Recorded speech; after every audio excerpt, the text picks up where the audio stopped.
was it like to cover The Legend of Zelda Ocarina of Time? It was torture. No, because Nintendo was very restrictive when it came to access back then, right? So we had obviously covered games like Mario 64, and they were universally well received. And I think the sort of IGN really taking to the N64 and having a standalone website for it definitely opened some doors at Nintendo. But Nintendo was always very cautious at working with the press, and that's because it's a Japanese-run company. And the way Japanese publishers work with the press very, very different.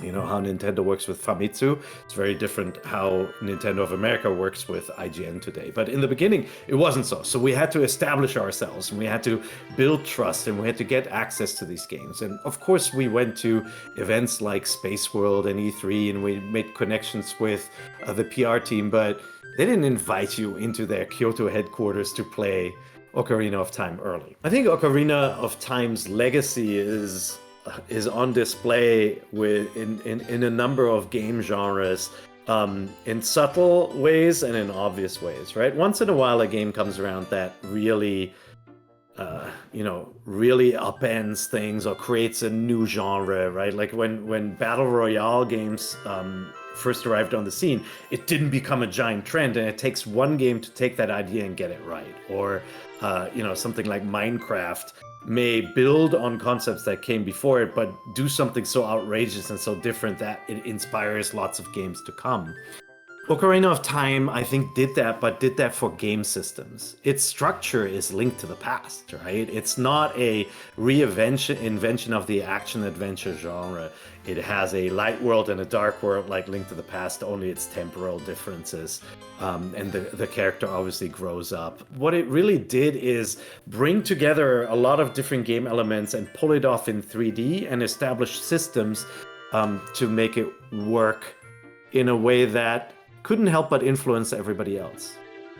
I think a lot of developers still struggled, even after being given the template to how to do combat in a 3D world and locking onto a character. A lot of companies still struggled with that, and it took many, many years for the learnings that Ocarina of Time presented to be internalized to the point where games were able to, adapt them, riff on them, and enhance them and make them better.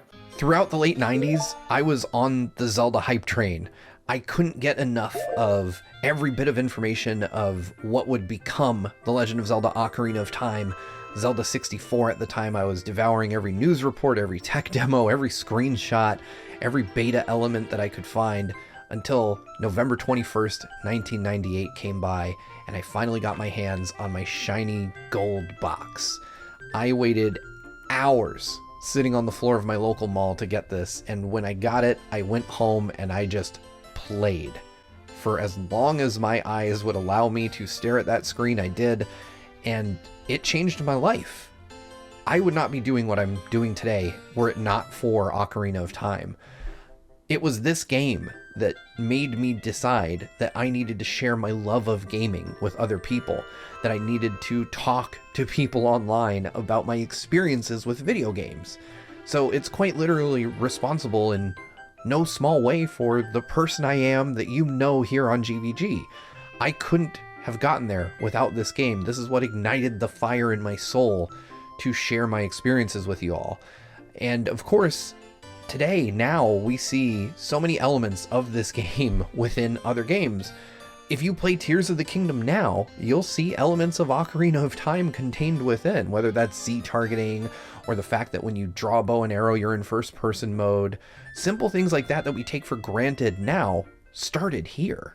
This is a game that means a lot to me on a lot of different levels. I worked on the 3DS version of the game and helped to announce and launch that game. Yeah. So it's great to have a hand in that continuation of such a great game. But I remember when this game first came out and just being blown away by kind of continuing what Super Mario 64 started, of this seamless transition from 2D to 3D of these classic Nintendo franchises. Like, they made it look so easy.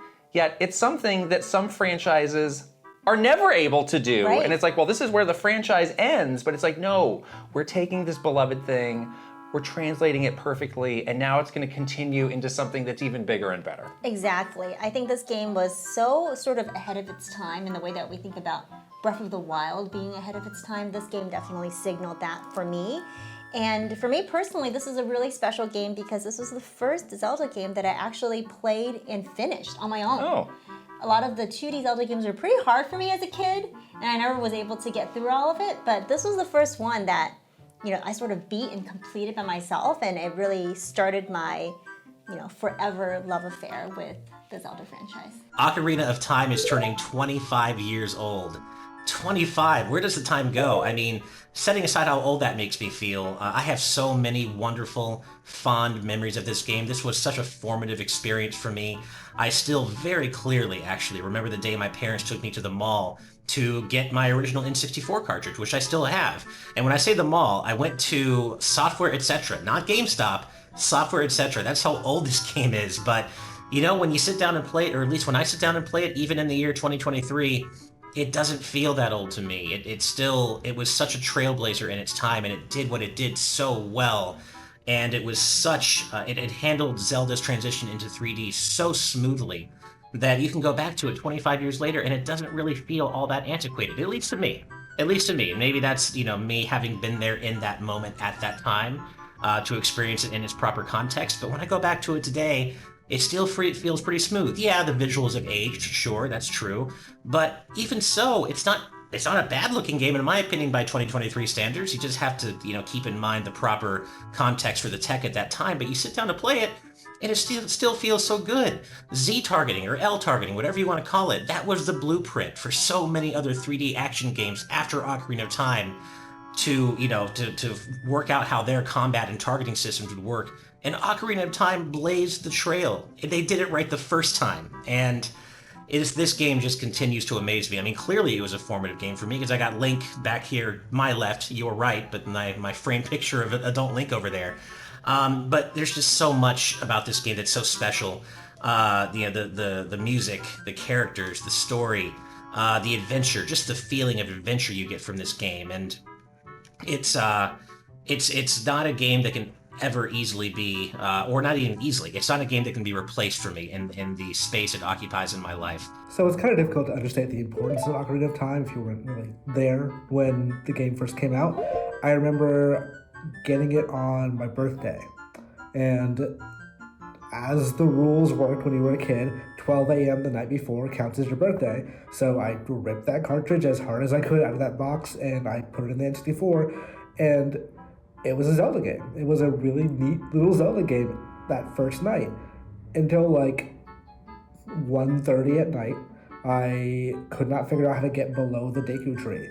And I tried everything. I tried burning it. But all the flames went out. I tried hitting it with a sword. Nothing worked. And I eventually realized you jump from the top of the Deku tree onto the spider web, and that force propels you like into the bottom part. And that was the moment where I realized, oh, this is a different kind of Zelda game. This is the 3D matter to it.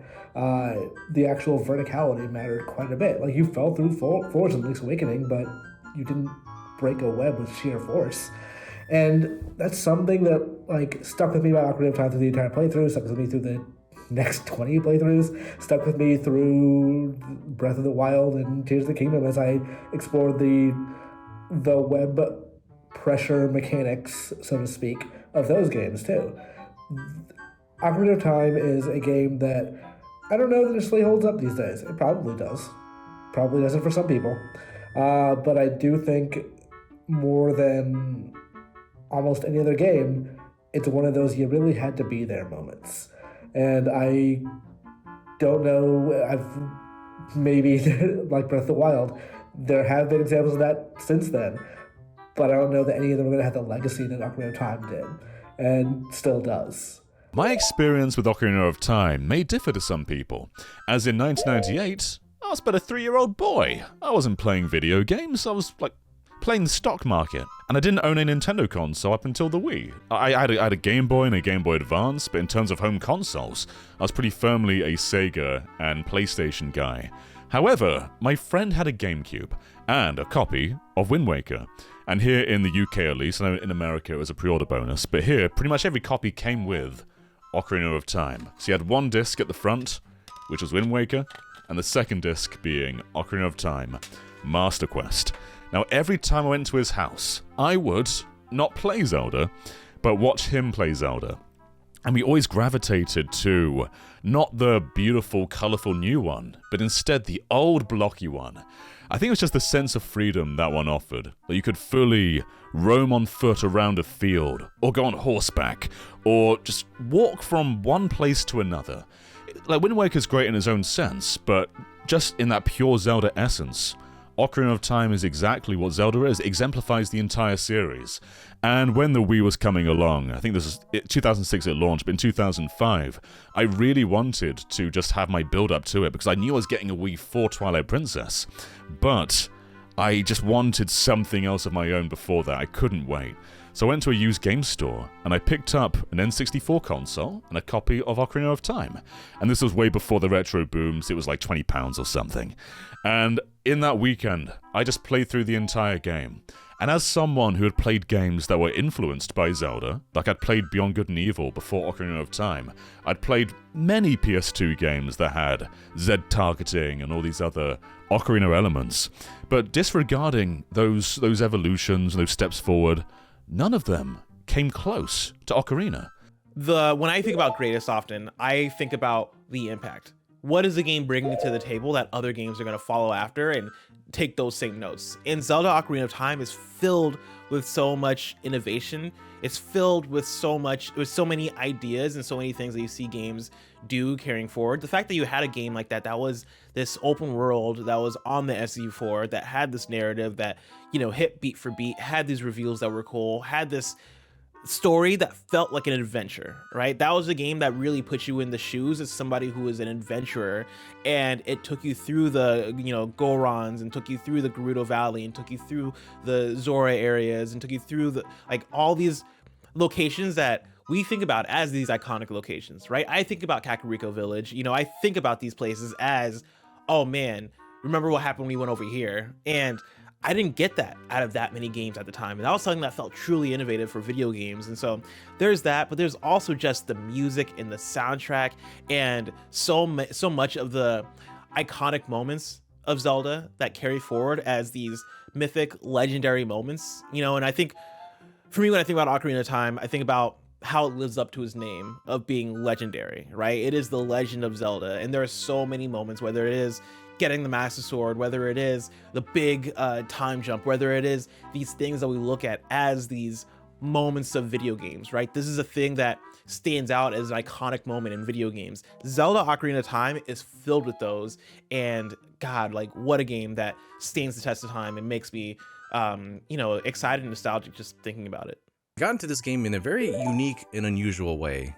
Back in the day, my cousin had to be watched and babysat while my other family was out doing work and job stuff, and they needed somebody to watch her. So she would come over our house every other week, and the second day that she visited, she noticed that I had a Nintendo 64. And so the next day that she came over, she brought over The Legend of Zelda Ocarina of Time.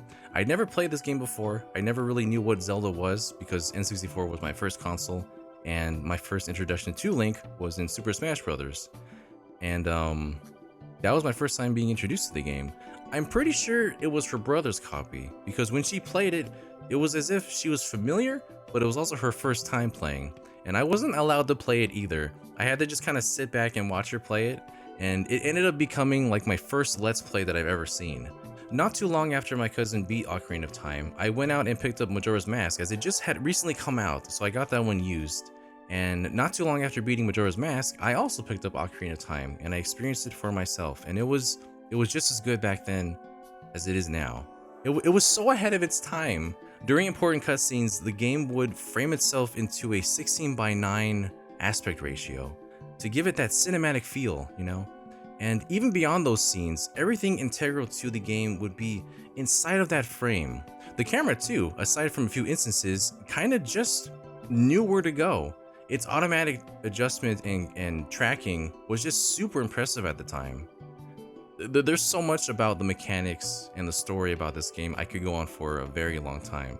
The Legend of Zelda for the NES, Ocarina of Time, Breath of the Wild, games in the Zelda series have taken years to complete, and for good reason. The game continues to change and shift the landscape of what's possible in this medium. They're ambitious, they're filled with heart, ingenuity, and a timeless feel that anyone can just pick up and play. That gold cartridge promotion, the whole ad they took out in Nintendo Power for it, just knowing I had to like pre-order it and like begging my parents to please like pre-order it from like the right place, which was Best Buy. I remember my parents being very awesome and driving me to Best Buy to pick it up. And I remember just plugging it into the Nintendo 64 the first time and just looking at the title screen and just being awestruck that I was like, this game is gonna be like, I knew it was gonna be a big deal, but like it feels like it's a big deal. It also felt like so intimidating just watching Link and Epona ride across like Hyrule Field for that title screen with that, you know, that beautiful music playing. And obviously played a lot of that game. And it is just something that, you know, it was always constantly being compared to every other Zelda game that came out. It felt like for the longest time, the shadow, the specter of Ocarina of Time, not only was like something like for the fan base, but also for like the developers. They always felt like they were trying to exceed or outdo Ocarina of Time. So many of those interviews back in the day from Miyamoto, from Eiji Aonuma, were just talking about how they wanted to outdo Ocarina of Time. And like each new iteration, they're like, oh, we're finally going to do it, or we're finally going to break the mold. And it really wasn't until Breath of the Wild came out, you know, that they finally delivered on that. But anyway, so many good things in that game, like the music, the dungeons, just seeing everything in 3D for the first time, all like the goofy, quirky stuff, like the cameos, like the Mario stuff that was in there, and then like all like the secrets that would come out after. I mean, do you remember the Triforce rumors? Yeah. So many crazy things. Obviously, back at Game Trailers doing Pop Fiction, Zelda, it was a gold mine. Ocarina of Time was a gold mine for that type of stuff. And really, it doesn't feel, even with Breath of the Wild, how big it is, it's bigger than Ocarina of Time. But for some reason, the cultural impact doesn't feel as big as it did back then. You know, things were just different back then. And Ocarina of Time just felt like more of a long-lasting monumental event that I feel like we'll just never really get something like that again. Ocarina of Time is special to me because it was my introduction to The Legend of Zelda. I don't even think I'd heard about the series before the N64 era, but this was around the time that I'd started getting gaming magazines, and all the magazines were talking about Ocarina of Time and how amazing it was. And inevitably, I got kind of interested. There's all of a sudden this brand new adventure game. Everybody's talking about it. And at this point, I was just eating up any type of critically lauded game I could, just because I had discovered how much value gaming magazines had and what they could point you to. Then heard that there's also a ton of mall kiosks that had Ocarina of Time set up. So you could go up, try the N64 out, and run around as Link. And inevitably, you always were in Hyrule Field. You could run around there, take a look, fight the Stalfos that came out, and kind of explore. But it's also kind of the worst place to start because where do you go? What do you do? I get to play around, but it didn't really click with me why it was so lauded until I went to a friend's house. And that friend had Ocarina of Time and decided to show it off to me. And instant fall in love, like just the graphics, the presentation, just how in it you were. It really all clicked with me, and I really wanted the game, to the point that the way I initially played Ocarina of Time is actually by trading entire systems. I let my friend, the one who had Ocarina of Time, borrow my PlayStation along with my copy of Final Fantasy VII, and in exchange, he let me borrow his Nintendo 64 and his copy of Ocarina of Time. That way, both of us got to play one of the most critically lauded games of all time. It was just that time of all these big releases, I suppose. And yeah, I picked it up, played it. I actually could refer to a guide because of all those magazines. I actually read a lot of those guides. in the lead up to it because I'm like so intrigued. I'm like, you do what? You're doing this? Because it didn't fully spoil everything or anything like that. But it was still enough to get me invested. And I remembered certain aspects, and it gave me a little bit more of a clue of like, okay, I do this now and I this here and all that kind of thing, where I got a little bit more direction and learned what I needed to do. And by that point, by the end of the game, I was sold. I loved Ocarina of Time and sold me on the Zelda series as a whole. I picked up Ocarina of Time myself on the GameCube as a pre-order bonus for the Wind Waker, which was coming out at the time, and I actually got a GameCube, so I was able to enjoy the Wind Waker. And I think that might be also why Wind Waker is my favorite Zelda game, because it was technically my first. Ocarina of Time holds a special place, but Wind Waker is the one I owned, even though I got the Ocarina of Time and Master Quest bonus disc for pre-ordering Wind Waker. But even still, Ocarina of Time is still up there. It is a extremely special experience, and it's a gateway drug. You play that, and all of a sudden you're just in it. You get why people love this franchise so much. And yeah, it may be a bit dated today, but there's a reason this was very often claimed as the best game of all time. And it's just so inviting, pleasing, and I could easily, anytime, go back and play this game without issue. It is one of the greats, and I can't believe it's been 25 years. Ocarina of Time is a very special game for me. Growing up as a fan of Dragon Ball Z, I always really related to the character of Gohan, because when the show was airing, Gohan wasn't that different in age from myself. Seeing a character that was around my age so involved in the story, fighting bad guys, like his battle with Cell, it meant a lot. Like, it gave me something to really latch onto, and I had a similar experience with Ocarina of Time, because Link is just a little boy at the beginning of the game. Even before I had the game myself, I was pretty enamored with Link and that whole world just because I saw myself in him. Link is supposed to be a projection of yourself, so that worked on me. Ocarina of Time was the first game I played that made me feel like I was going on an adventure, that I was actively participating in that world and its story. Like, I'd played Super Mario 64, and I loved that game, but I didn't feel like I was Mario. With The Legend of Zelda, I felt like I was the one saving Hyrule. And even outside all of the innovations that Ocarina of Time made for the Zelda series and video games at large, just that magic of that world is what I remember, and what I've latched onto for so long. I have a lot of memories of playing Ocarina of Time during the summer as a kid and not wanting to go to the beach with my mom and sister because I would rather stay home and beat the Forest Temple for the first time. That game had a chokehold on me. I actually started with A Link to the Past on the Super Nintendo, and I loved that game as well. But, you know, I was a very young boy at that time, and I couldn't read, so it made that game a little harder than it should have been. Ocarina of Time was a game that I played as I was learning how to read, you know? I guess that game was my gateway to storytelling at large, because I had to read that to myself. Ocarina of Time made me a Legend of Zelda fan for life. It ended up being the theme of my wedding. You can see some of my decorations in my background behind me. It just means the world to me. Like, that was the first game I think I ever truly loved. It was the video game that I thought of when I thought about why video games made me happy. And I owe it a lot. So thank you, Ocarina of Time. Thank you to the people who made that game. And thank you for watching.